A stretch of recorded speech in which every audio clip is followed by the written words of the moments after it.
spécialisée en investment management, asset et property management. Donc, c'est vraiment tous les métiers de l'immobilier dans leur globalité, que ce soit les montages d'investissement, les montages de financement et après toute la gestion d'actifs. Elle a été créée en 2007 par 5 associés dont je fais partie. J'ai aujourd'hui eu la chance de pouvoir commencer l'aventure de l'autre côté de la barrière, si je puis dire, en tant que gérante. Et à ce jour, Ceris, pour vous donner juste quelques chiffres sans aller trop dans le détail, c'est un petit peu plus de 320 millions d'euros d'encours au travers de plus d'une centaine d'actifs et 23 salariés.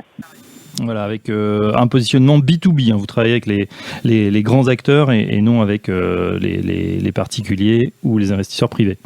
Exactement. On a principalement notre clientèle qui est sur des banquiers, des institutionnels, des family office. On a quelques privés, mais vraiment très peu. C'est quand ils n'ont plus forcément envie de gérer leur patrimoine qu'on peut s'en occuper.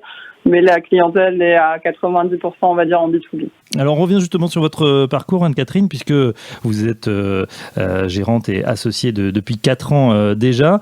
Pourtant, votre formation ne vous destinait pas du tout à ça, puisque vous avez commencé dans la santé publique et vous êtes tombé dans le chaudron grâce à votre passion de l'immobilier. C'était en 2010. Racontez-nous votre parcours et ce virage.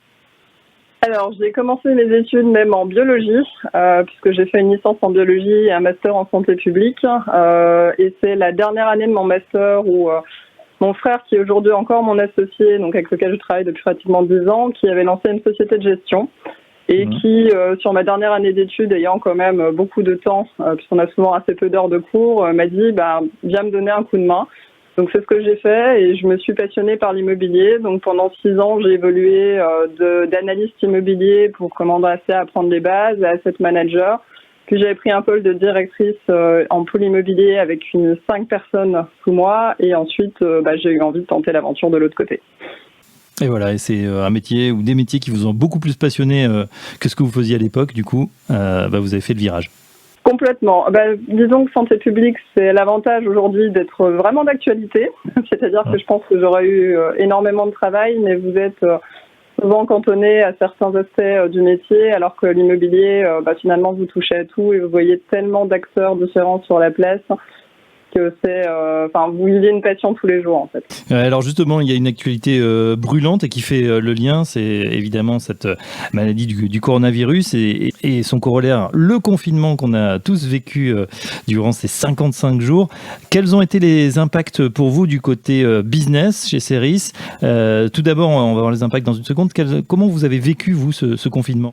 Alors, je vous avoue que sur la partie confinement, moi, je me suis quand même rendue au travail tous les jours parce qu'on avait quand même du courrier qui était reçu, on avait des clients à gérer, donc c'était compliqué de ne pas pouvoir y aller. Tous mes salariés étaient en télétravail et donc sont restés chez eux un peu partout en France. Après, le vécu a été compliqué parce qu'en fait, j'ai un métier où normalement je bouge tout le temps, je suis en rendez-vous tout le temps et là, je me suis retrouvée cantonnée derrière mon ordinateur avec le téléphone accroché à l'oreille. Donc, ça a été compliqué. Est-ce que vous mesurez déjà certains impacts business ? On entend beaucoup de choses sur l'immobilier, que ça va effectivement provoquer un coup d'arrêt ou au contraire multiplier les opportunités de business. Qu'en pensez-vous ? Aujourd'hui, je vais parler uniquement, on va dire, de ce que je vis par rapport à Cerisrem. Nous, on n'a eu aucun coup d'arrêt, c'est-à-dire qu'on n'a pas eu de désinvestissement de la part de nos investisseurs.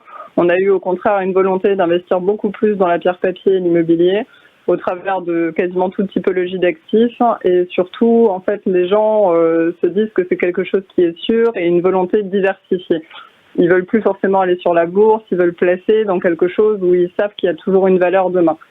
Et finalement, nous, on a très peu d'impact. Et même niveau locataire, on a assez peu d'impact de locataires qui sont en liquidation ou en redressement.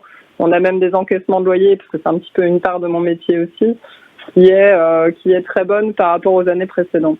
Et pourtant, quand on voit sur votre site internet les différents emplacements et les photos, on voit qu'il y a une activité extrêmement multiple avec aussi des petites sociétés ou des franchises. Pour eux, pour l'instant, il n'y a pas eu d'impact. Du coup, vous ne voyez pas de ralentissement ou de difficulté dans ces premiers mois post-Covid.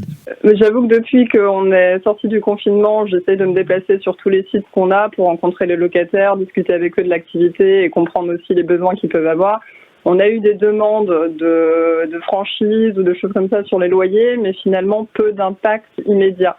L'impact, on le sait, c'est que sur beaucoup d'acteurs qu'on a en termes de locataires, il sera dans 18 mois ou 24 mois quand certains contrats sont arrivés à la fin, à l'échéance. À 18 ou 24 mois, c'est vrai que ce sont des temps longs, toujours dans l'immobilier, donc pas d'impact à court terme. Et on croise les doigts évidemment pour le moyen ou long terme.